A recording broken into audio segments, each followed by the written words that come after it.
സമസ്ത സെന്റിനറിയുടെ ഭാഗമാണ് ഈ സംഗമം. SYS പ്ലാറ്റിനം ഇയറിൻ്റെ സഭാംബരത്തിലേക്ക് അടുക്കുകയാണ്. കേരളം, സമാധാന കേരളം ഇവിടെ അങ്ങനെ തന്നെ നിലകൊള്ളണം. കാലുഷ്യത്തിൻ്റെ വിത്ത് ഈ നാട്ടിൽ മുളപ്പിക്കാൻ അനുവദിക്കുകയില്ല എന്ന് ഈ നാട് പറയുന്നു. അതാണ് കാസർഗോഡ് നിന്ന് ആരംഭിച്ച ഈ മാനവ സഞ്ചാരം കേരളത്തിൻ്റെ നെല്ലറയായ പാലക്കാട് എത്തിച്ചേർന്നപ്പോൾ നമുക്ക് അനുഭവപ്പെട്ടത്. ബഹുമാന്യരായ കൻസുൽ ഫുഖഹ, നൂറുകണക്കിന് പണ്ഡിതന്മാരുടെ ഗുരുവര്യർ, കൊമ്പം ഉസ്താദ് അവർകൾ ഉണർന്നതുപോലെ ഒട്ടേറെ മഹത്തുക്കളുടെ ചരിത്രം ഈ നാടിനുണ്ട്. താഴക്കോട് കുഞ്ഞലവി മുസ്ലിയാർ, ഷെയ്ഖുൽ അദബ് അലനല്ലൂർ അബ്ദുള്ള ഉസ്താദ്, കുമരമ്പത്തൂർ അലി ഉസ്താദ്, നിരവധി പണ്ഡിതന്മാർ സമീപകാലത്ത് കഴിഞ്ഞവരും പൂർവ്വകാലത്ത് ഇവിടെ ജീവിച്ചവരും.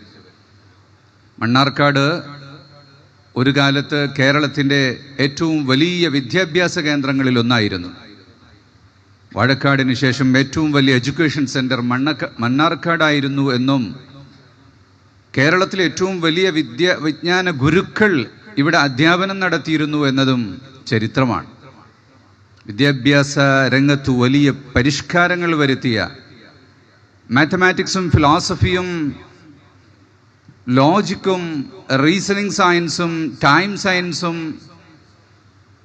ഡയറക്ഷൻ സയൻസും ഒക്കെ അന്യ ദേശങ്ങളിൽ ചെന്ന് പഠിച്ച് ദീർഘകാലം പഠിച്ചു വന്ന് കേരളത്തിൻ്റെ സിലബസിൽ സമൂലമായ മാറ്റം വരുത്തിയ മഹാപണ്ഡിതൻ ചാലിലകത്ത് കുഞ്ഞഹമ്മദ് ഹാജി, അള്ളാഹുവരുടെ എല്ലാം ദർജകൾ ഏറ്റുകൊടുക്കട്ടെ.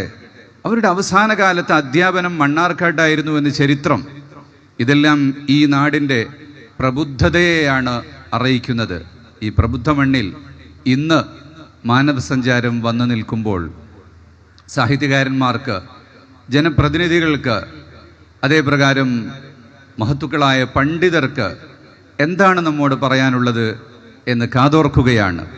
SYS അതിൻ്റെ മഹത്തായ പ്ലാറ്റിനം ഇയറിൻ്റെ സമാപനം, ഉത്തരവാദിത്വം, മനുഷ്യപ്പറ്റിൻ്റെ രാഷ്ട്രീയം എന്ന അതിമഹത്തായ ഈ ഒരു സന്ദേശം ജനങ്ങളിലേക്ക് എത്തിക്കുന്നതിന്, ജനമനസ്സുകളിലേക്ക് എത്തിക്കുന്നതിന് നിങ്ങളേവരെയും ആഹ്വാനം ചെയ്യുകയാണ്, സ്വാഗതം ചെയ്യുകയാണ്.